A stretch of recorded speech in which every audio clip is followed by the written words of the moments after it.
There is a money-making mechanism known only to the few, and they possess most of the world's wealth. These people are literally money magnets. They attract abundance of wealth easily, effortlessly, and frequently. What is really causing this phenomenon? We see economic paradoxes every day and often wonder why some people get wealthy with little effort, and some people never get wealthy even if they are hardworking and educated. Why do the rich get richer and the poor get poorer? So the odds of your kids growing up to learn how to earn money is pretty slim. If you don't teach them, they probably won't get it because they're not going to get it in school. Why don't we have financial education in our schools? If you read Conspiracy of the Rich, 1903, John D. Rockefeller took over the financial education system by creating the General Education Board. And since then, the rich have controlled what is taught at schools.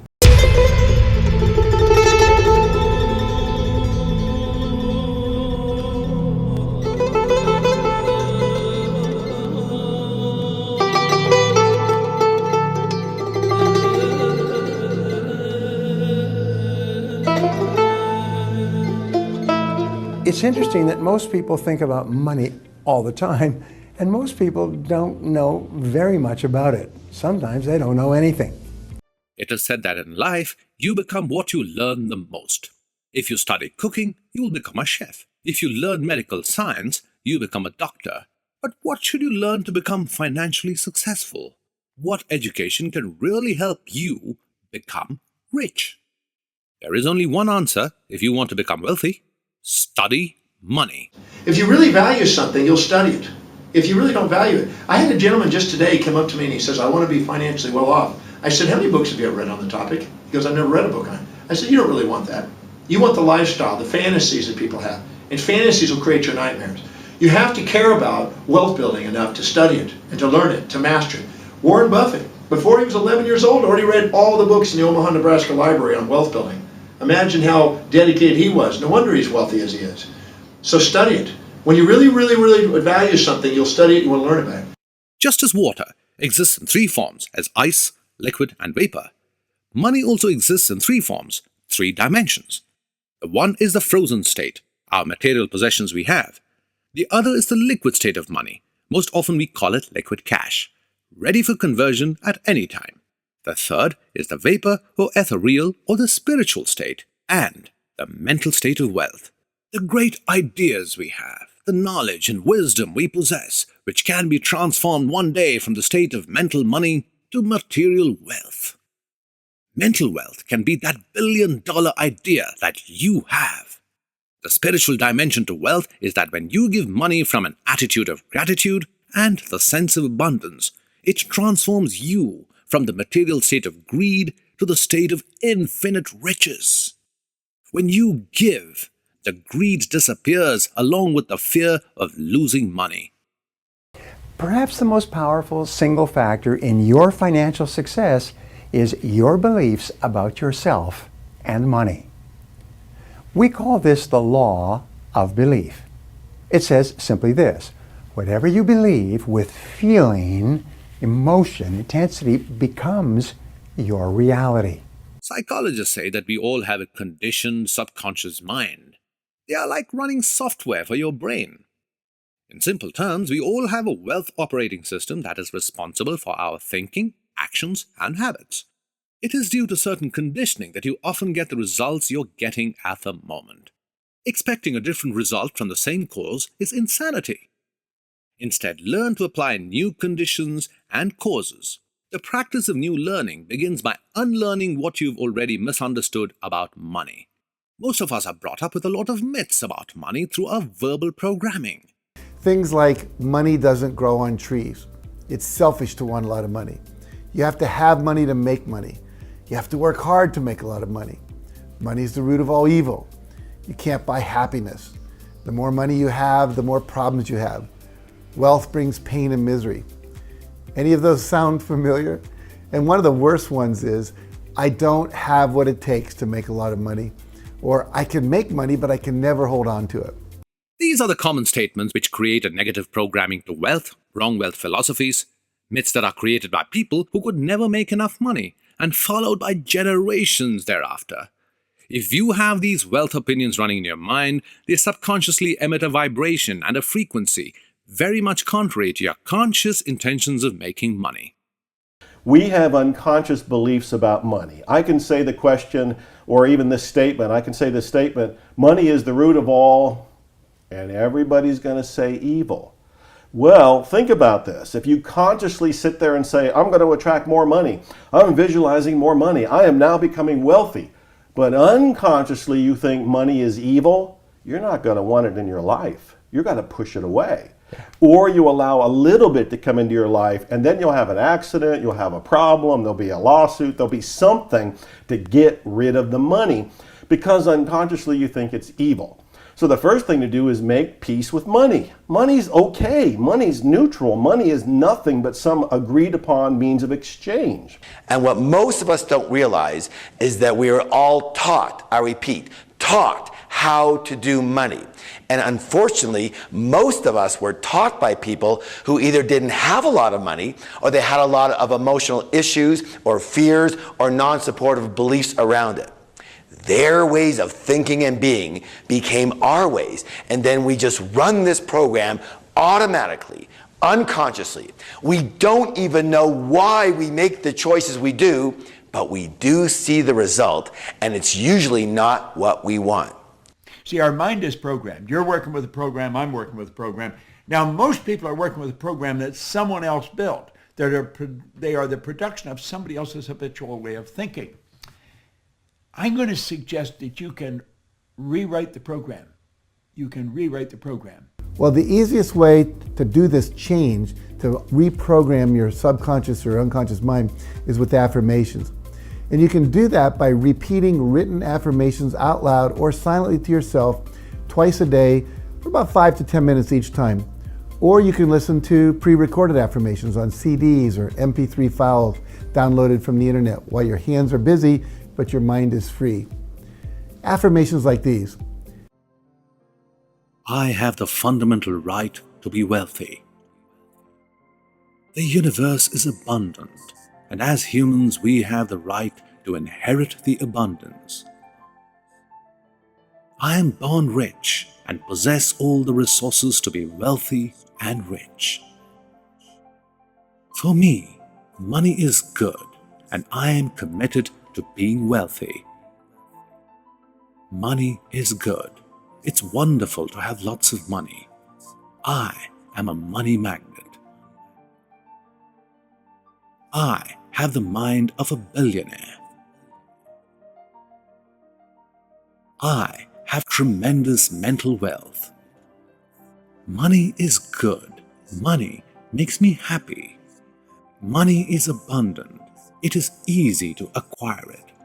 Money is the root of my philanthropy. I am kind. I am generous. I can use money to contribute more good to the world. Money is good. I love money, and money loves me back. I have more money than I can spend. Money comes to me easily, effortlessly, and frequently. Money comes to me easily, effortlessly, and frequently. Money comes to me easily, effortlessly, and frequently. I can afford anything. I can afford anything. I can afford anything. Practice these powerful affirmations every day. Your subconscious conditioning determines your thinking. Your thinking determines your decisions, and your decisions determine your action, which eventually determine your outcomes.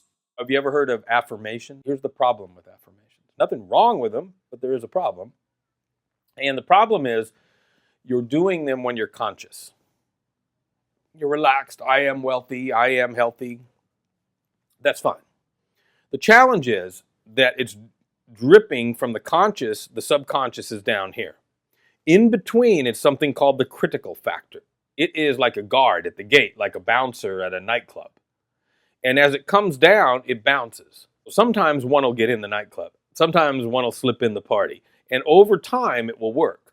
The challenge is over time. Because pretty soon you do reverse affirmations. This isn't working. This isn't working. I've been doing this for 3 weeks. It's not working. I'm not seeing any changes. It's not working. It's not working. It's not working. Now you've just erased everything you did. What is the one thing that makes the rich people rich?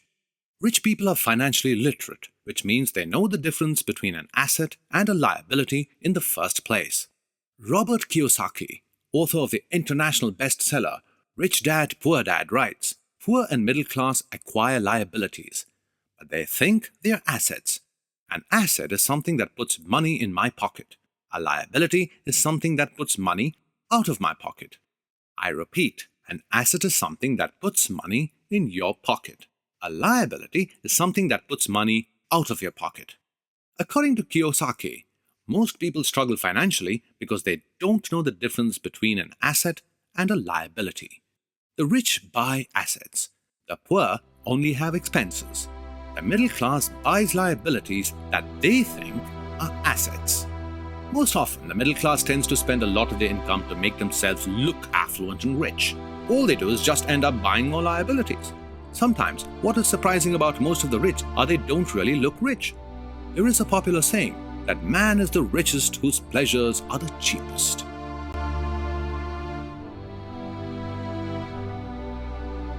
In order to understand wealth and assets, you must understand its various aspects.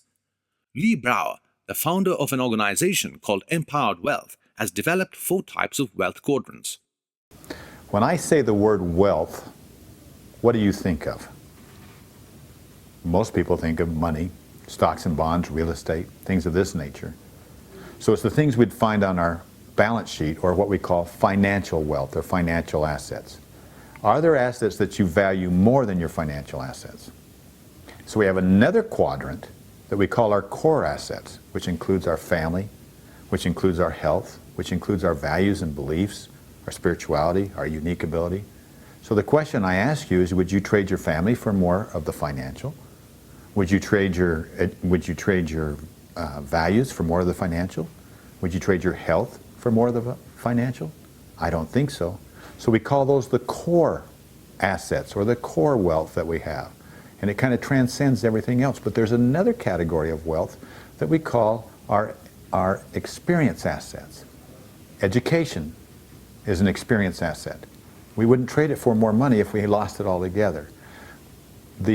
Both the good and the bad experiences that we have are considered to be experience assets. But also things like our reputation, the networks that we have, the alliances that we make, the way we do things, the skills that we have, the travels that we make, and all of the wonderful things like that. Those are all experiences that are very, very valuable to us. And oftentimes we consider those to be even worth more than our financial assets. The fourth area, which we've found to be extremely powerful, is what we call our contribution assets. Some people like to call it our active gratitude assets, the way that we give back, the way that we give forward in terms of what we give back to society and the difference that we can make that way. It really is the glue that holds the others all together. So you have understood that an asset is more than money, and no assets should sit idle. It is useful only if it is working for you. It has to be productive, accumulating, and must increase in value. Never make money sit idle. It gets bored someday and it will change hands. It surely does. To be financially literate, you must also know what liabilities are. There are primarily 2 types of liabilities: external liabilities and internal liabilities. External liabilities are like debts, obligations, mortgages, bank loans, and promissory notes. Internal liabilities are anger, small-mindedness, perfectionism, pettiness, fear, anxiety, hesitancy, bad reputation, laziness, procrastination, poor organization, and lack of discipline or motivation, etc. Most of us have this wrong idea that money making is a game that is played by the forces outside ourselves. Forces such as the economy, the stock market, interest rates, government policies, etc. But as you move along and experience the power of yourself, you will be surprised to discover that there is an inner game to wealth creation. Money making is just a mind game that you play with yourself. Did you know that the way you think about money will determine how much of it you make, how much you accumulate, more than any other factor? Now, each of us has a personal money blueprint already ingrained in our subconscious mind. And my friends, it is this blueprint, more than anything and everything else all combined, that will determine your financial life. You can know everything about marketing, everything about sales, everything about negotiations. You could be the best at your job, the best at your business. You could be a true expert in real estate or have the best stock system in the entire world. But if your subconscious money blueprint isn't preset for a high level of success, you will never, I repeat, never amass a large amount of money. And if by chance you do, you will somehow manage to lose it. You know, we all have a financial set point. It's like the thermostat in your house, and it's set to a certain temperature. Too hot, and the air conditioner comes on. Gets too cold, the heater comes on, keeping you within a degree or two of where you've set the thermostat. And your inner financial set point works the same way, keeping you in your financial comfort zone until you reset your financial thermostat. Creating money is just like creating anything else in your life. You just got to observe a few rules. The most important norm is not being attached to it and not giving power more than your life. Remember and believe, money is your creation and it should not create you. You are the Shakespeare and money is Hamlet. Also know the difference between having and being. Money may make you feel powerful, but authentic power does not come from the acquisition of money, because without money, you're powerless. That is, having the wealth. Real wealth is in being. Believing that you're the abundant source to immense wealth. If you're having wealth, it can be taken away. But if you're being the wealth, it can't be taken away. Wallace D. Wattles, in his book, The Science of Getting Rich, writes, "Many people who order their lives rightly in all other ways are kept in poverty by their lack of gratitude. A sense of gratitude is the beginning to all riches." One of the primary laws of wealth, which the rich believe in, is the law of abundance. One of the primary laws of the poor believe it is the law of scarcity, which says there is not enough to go around for everyone. Life is an optical illusion. That you have the choice, until this moment it might have been an unconscious choice, but you have the choice to see scarcity or to see abundance. For most of us, because of the programming and the people we hang around, the things that we read and listen to and so forth, we look around and we see scarcity. And there's lots of evidence for scarcity. But when you start to realize that we live in an abundant universe, there's lots of evidence for the abundance. So we live in this optical illusion. When we look out, we can start to go, okay, there's scarcity out there, or we look over here and we go, there's abundance out there, and we consciously make a choice. We make a choice to go in the direction of the abundance. We make a choice to see the abundance. We make a choice to express the abundance. Instead of saying there isn't enough, we start to realize there's more than enough. We may not know where it is or how to get to it, but there's more than enough there. And that idea alone will start to move us in that direction. Again, we live in this belief-driven universe, and the beliefs are filtering the reality we see. Also, the people are entrapped by deficiency motivation. That is, you assess all of the things that are missing or deficient in your life, and then you set up a plan to repair all those deficiencies. Need more money, need more strength, need more power, need more beauty, more possessions, and so on. The list is endless. When you believe that when you get those things you will have more prosperity, you are mistaken. You can never experience prosperity from a mindset which is suffering from a disease of asking for more. Out of abundance he took abundance, and still abundance remained, says the Upanishads. When you manifest abundance, you receive abundance. One of the best ways of manifesting abundance is in the power of giving. One of the best ways to tap into abundance is to start giving. And to give before you're ready to give. And I'm saying this because I had to learn this the hard way. Back when I'm struggling and I'm in poverty, but I'm going to every free lecture I can, and I'm reading books from the library, and I'm doing my best to work on myself, everybody's talking about giving. Give more and the universe will return. It'll spill over. It'll give you 10 times more. And I'm like, yeah, right. I'll give more when I've got more to give. And I would be stubborn like that until I realized, and again through a lot of the books and my self-exploration of beliefs, that as long as I held back, I was coming from that scarcity mindset. I had to. Why would I not give unless I am believing there isn't enough? There isn't enough for me, there isn't enough in the universe, there isn't enough that it's going to come back. That I somehow thought that the abundance was a lie. And as long as I lived from that, guess what? I was in scarcity. I was broke. So when I started to, and reluctantly and skeptically, start to give more, at first a little bit of money, then I would give some other things that I had that were extra, whether it was books or some clothes or something like that. I would notice, first of all, I felt good, which was a big thing in itself, because then my energy starts going up. I can see more abundance in the world because I'm starting to practice abundance on a small level.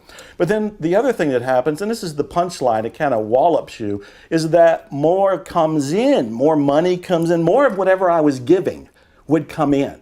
And as I further looked at this, I realized that the universe will give through the window you create by giving. So in other words, the more I give, the window to receive enlarges. If I only give a little bit, I've left a little tiny hole for the universe to squeak in a few things to me. But if I give more, more comes in.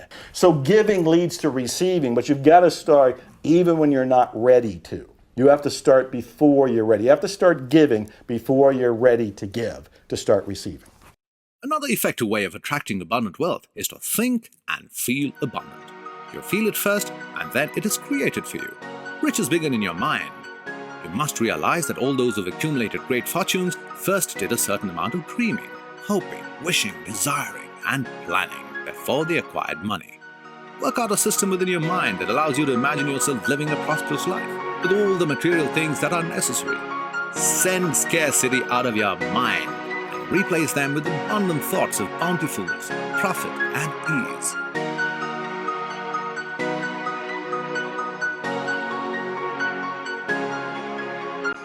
There are a few exceptional habits. Usually the rich practice them as a way of life.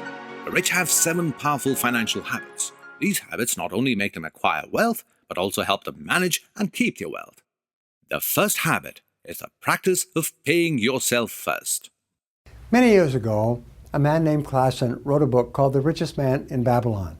This book became a worldwide bestseller, sold millions and millions of copies in every language, and it has one basic principle in the book, which is not very large, which says, pay yourself first. Resolve today that you are going to save and invest at least 10% of your income throughout your working life.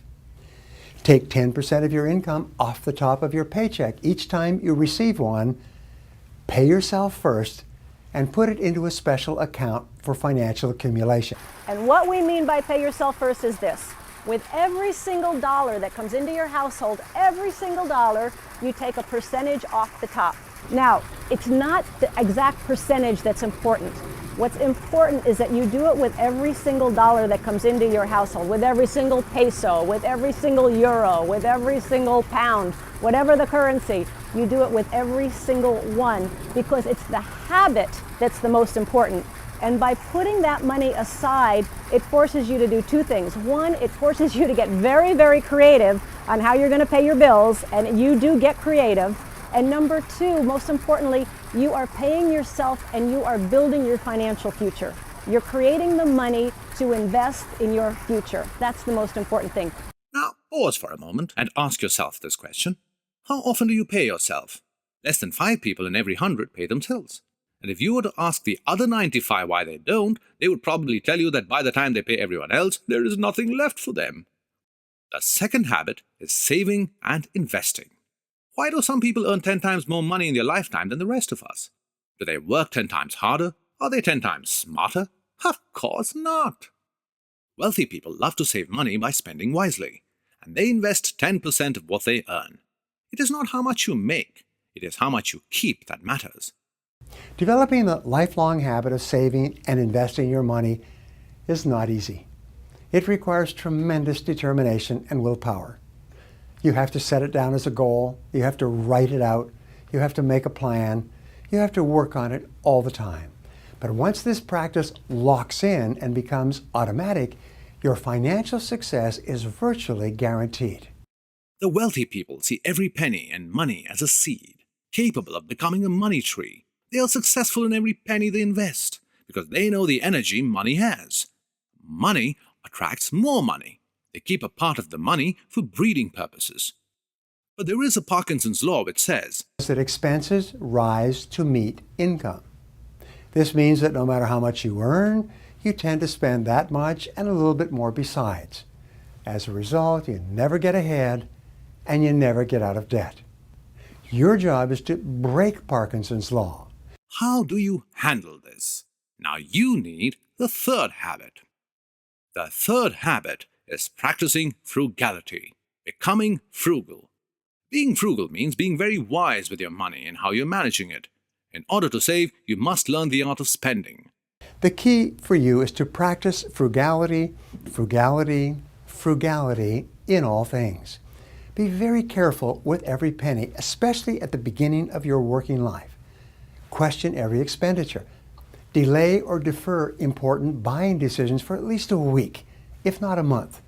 The longer you put off making a buying decision, the better your decision will be and the better price you will get at that time. Spending too much can wreak havoc with your financial goals. It keeps you in debt, prevents you from saving as much as you could, and turns your focus to more consumption rather than to wealth creation and accumulation. There is an old Russian saying, "Spending is quick and earning is long." Therefore, be very prudent and wise when it comes to spending. The fourth habit is looking after your business. Your business or the job you're holding is your number one priority in financial matters. Well, the law of compensation is a law, and it's very exact.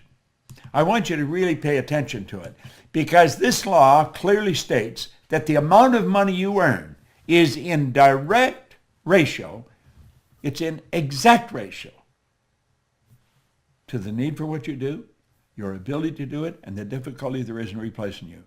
When you find a tremendous need, and then you develop your ability to fill it, you've got to become very, very good at filling the need.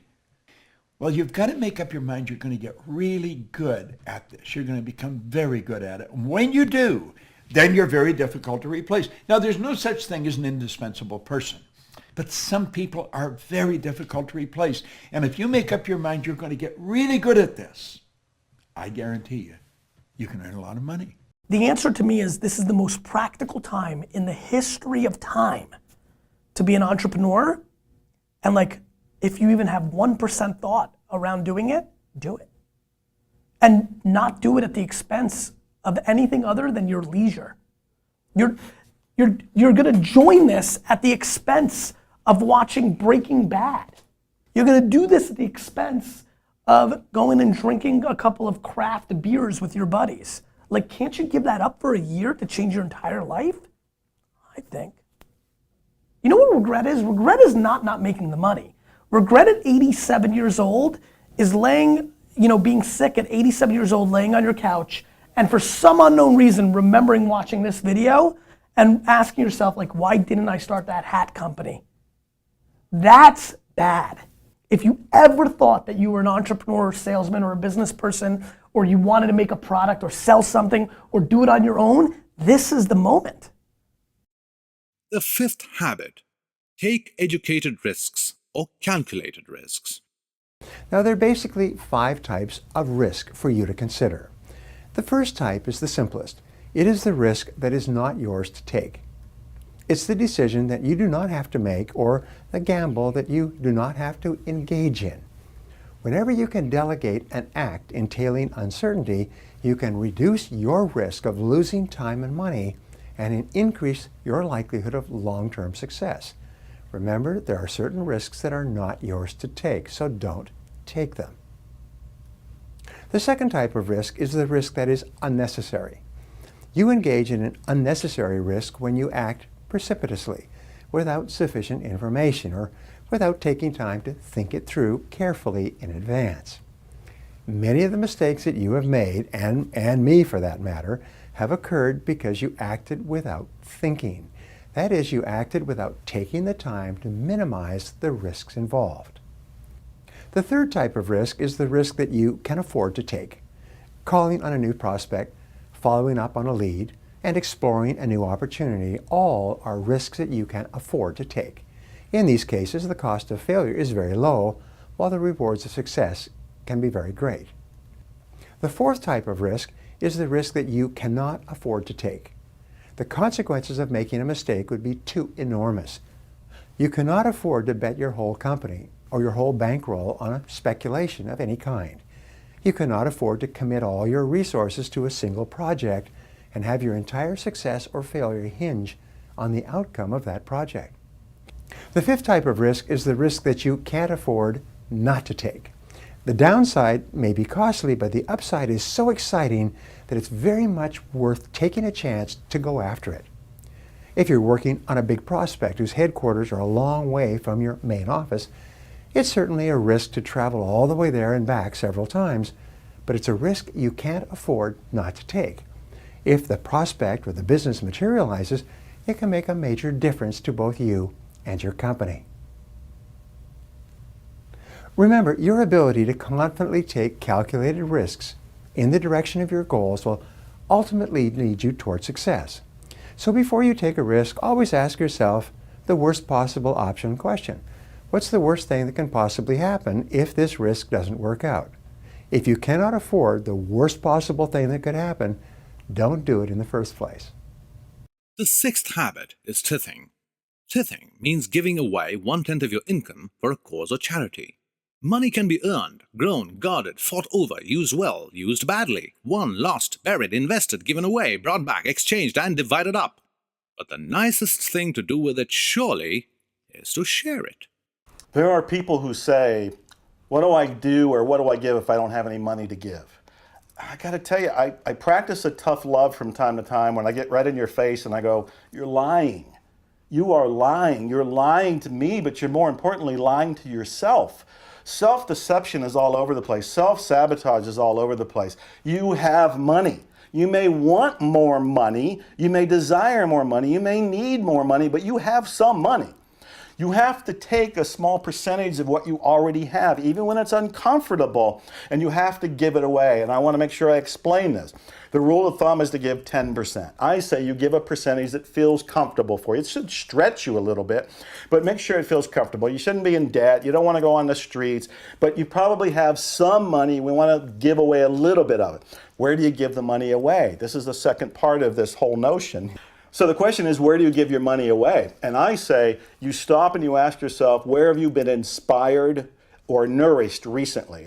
Who or what inspired you is where you want to give that money, because you're reinforcing the spirituality that came to you through that person or thing or organization, whatever it happens to be. So you don't give mindlessly or automatically to some organization because they said to. You look inside your heart and say, what inspired me recently? Where was I nurtured recently? Where did I feel good about myself recently? And you give your 10% there. And you give when it feels uncomfortable. If, for example, you are totally penniless, which is hard to imagine, because even when I was homeless, I would manage to come up with $5. I'd manage to come up with something. And it's worth saying that when I come up with that $5, I gave away 50 cents. I started doing it then when you would think that $5 and that's all you've got, you better hold on to every penny.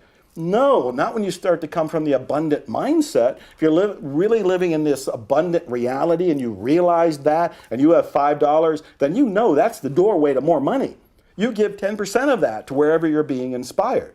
There's nothing wrong with giving your service, your time, your energy, your labor to help a cause. But my precaution there is that it's very easy to deceive yourself in saying, I don't need to give any money because I helped build the house last week.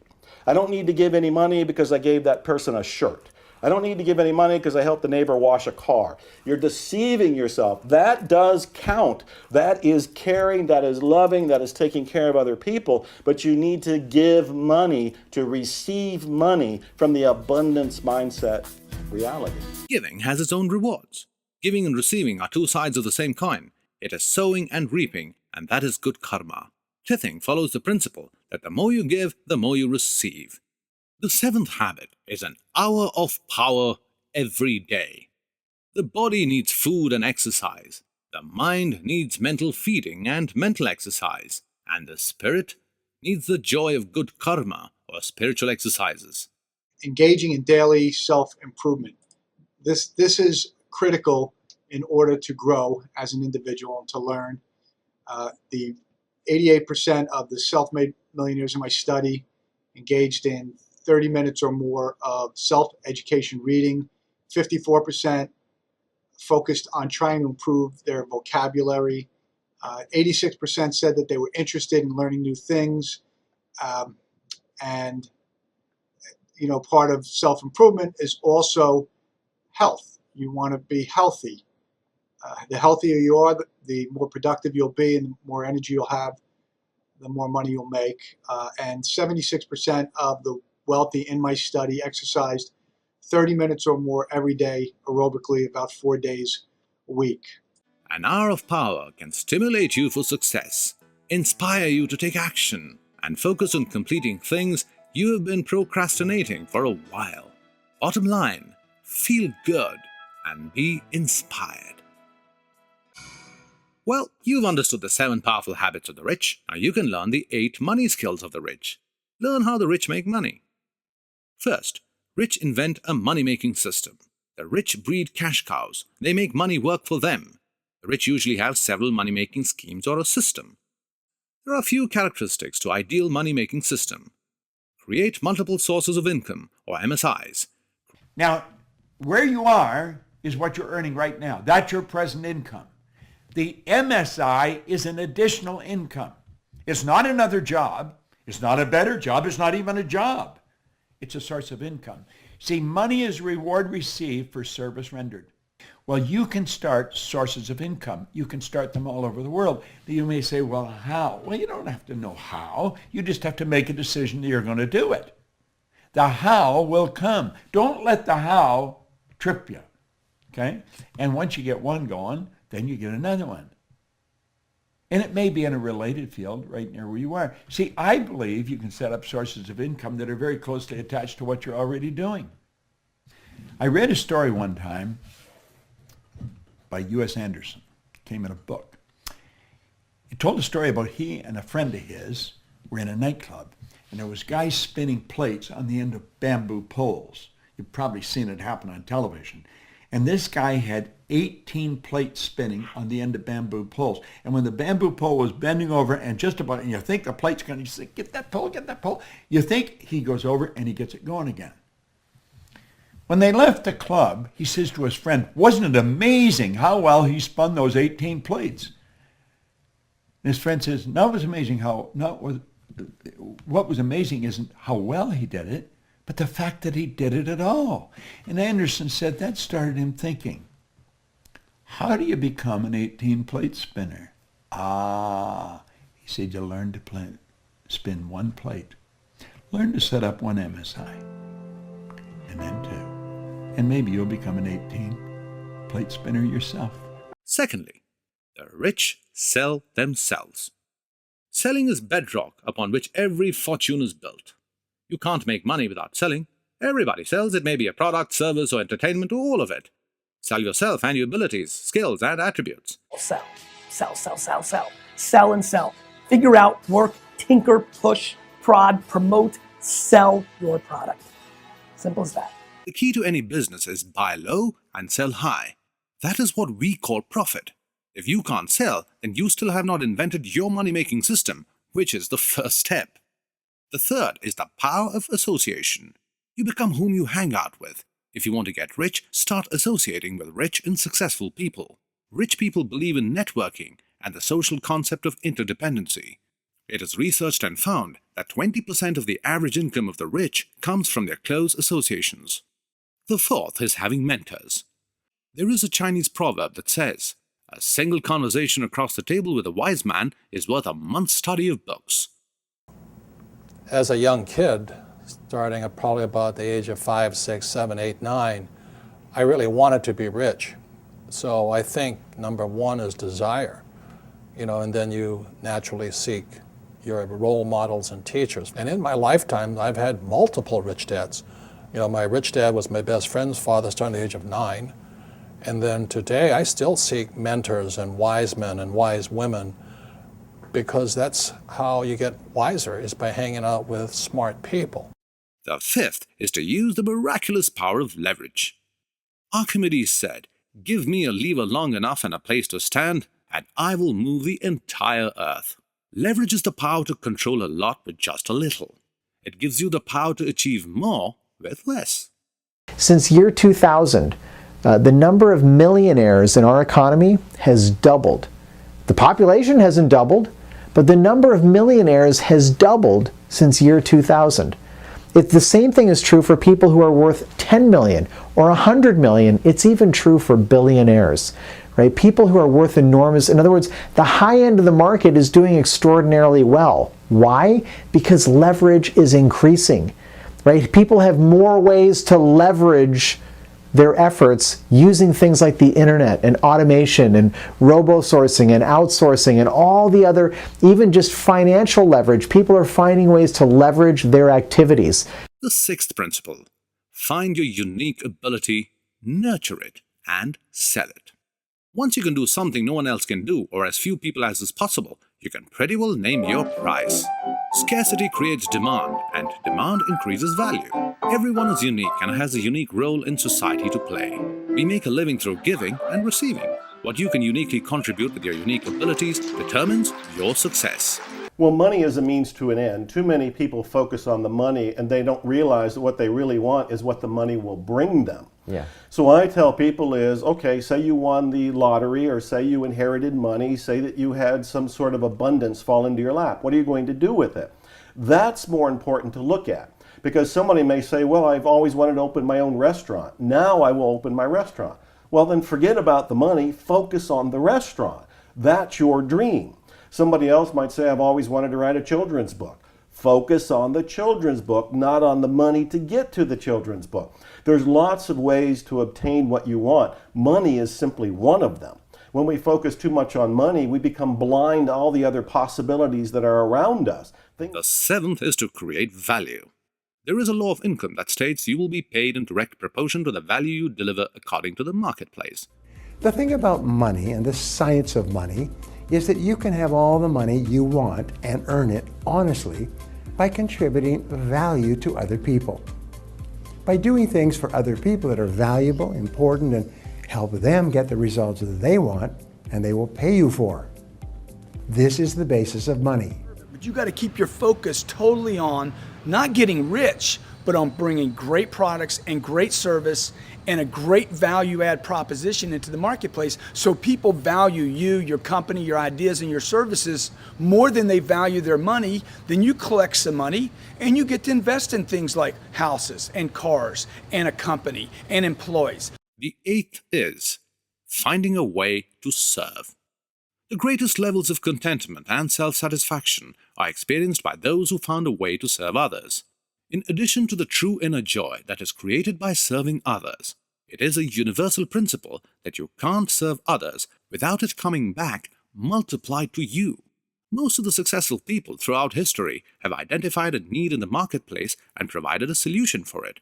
Yet, most of us have never asked what is needed or even what is possible. Remember, millionaires are those people who have understood problems and given solutions to it. Look for a need and fill it. Once you're aware of an idea, act upon it. If you don't act now, the only thing you can do is to react later to your idea that someone has already done it. Therefore, act now. Remember that success is rare. Only one person in 100 becomes wealthy in the course of a lifetime. Only 5% achieve financial independence, where they have enough money so that they never have to worry about money again. This means that the odds against you are about 19-1 in terms of achieving financial success. The only way that you're going to achieve your financial goals is if you get really serious. To succeed, you must get serious about success. You must get busy, you must get active, you must get going, and remember, everything counts.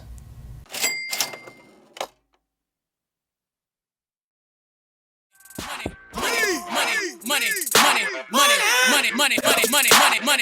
All we need is the money. Money is all we need. All we need is the money. Money is all we need. All we need is the money. Money is Money